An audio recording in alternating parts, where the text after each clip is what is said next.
Carla Bushmaker. Today we're going to be teaching you how to make edible Play-Doh as seen on the Drawing Table Essay.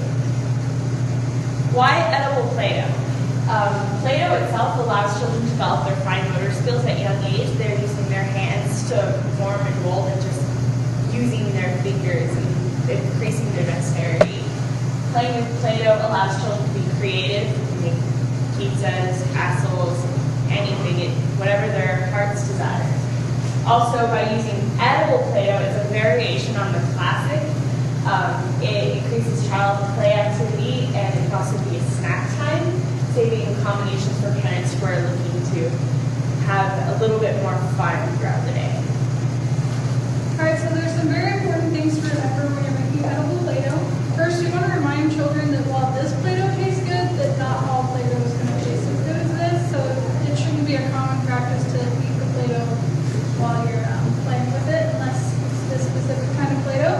And also, you always want to ask before making this recipe because it actually contains peanut butter and honey. So if you're making it for children that you don't know their allergies, you definitely don't want to make this before you know whether or not they're going to be allergic to the ingredients. So now we're going to demonstrate. Carol's going to show you how to make the Play-Doh. And it's a really simple recipe with ingredients that you might already have in your kitchen. So the ingredients are peanut butter, non-fat, dry milk. You can't use the kind with fat in it, but we prefer non-fat. Honey, and then flour if you need to fix the texture on it. So the first thing Carol's going to do is she's going to make equal parts of all three of the ingredients. And a good amount is usually a half cup. You also want to cup it if you're playing with the Play-Doh. Half cup. One trick when measuring out peanut butter, you're going to actually pack it into the cup. So you just take a big dollop, and just pack it in there, trying to get actually the air bubbles out. Because you want exactly a half cup. And you can use chunky or smooth peanut butter. We prefer smooth just so it doesn't have Little peanut chunks in your fun. It's totally up to you. So we've got about half a cup here, and we're just going to divvy it out into our bowl.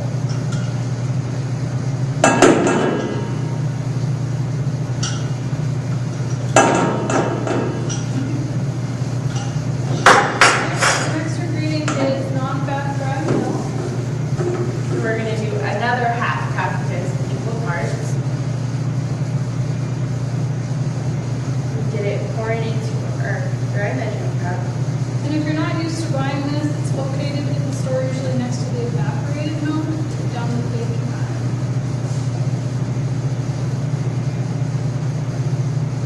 Get to the top. On this, the measurements aren't as big because a lot of times you're just estimating on everything. That and half a cup of honey, which will take a little bit long to get going.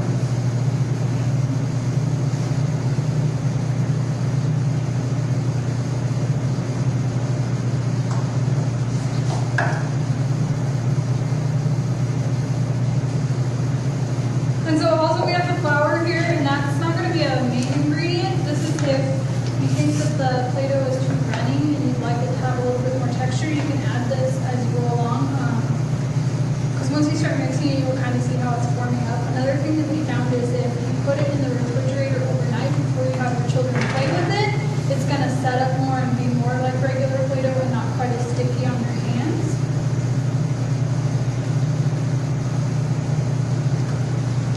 We're almost there.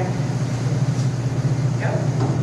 Just dump that into it, and you can start using the spatula first when mixing it. Just let it start building up some consistency so it's not going to be all on your hands at first.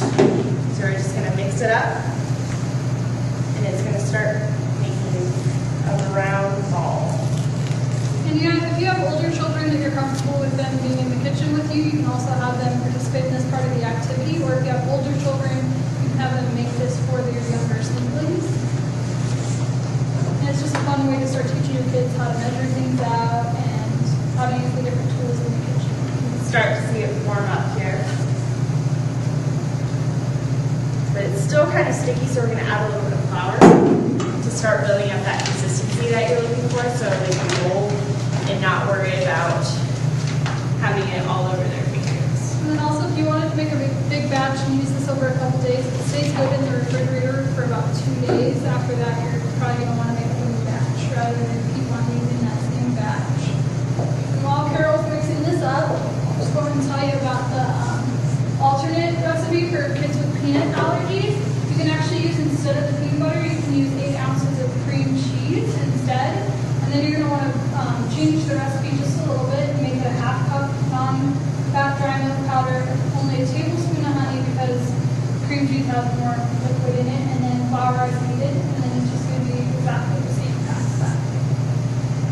So we've got a pretty good consistency here. Probably could use a little bit more flour, but we found the trick was actually letting it set overnight, which we have an example of, because it made a little bit better form and easier to play with.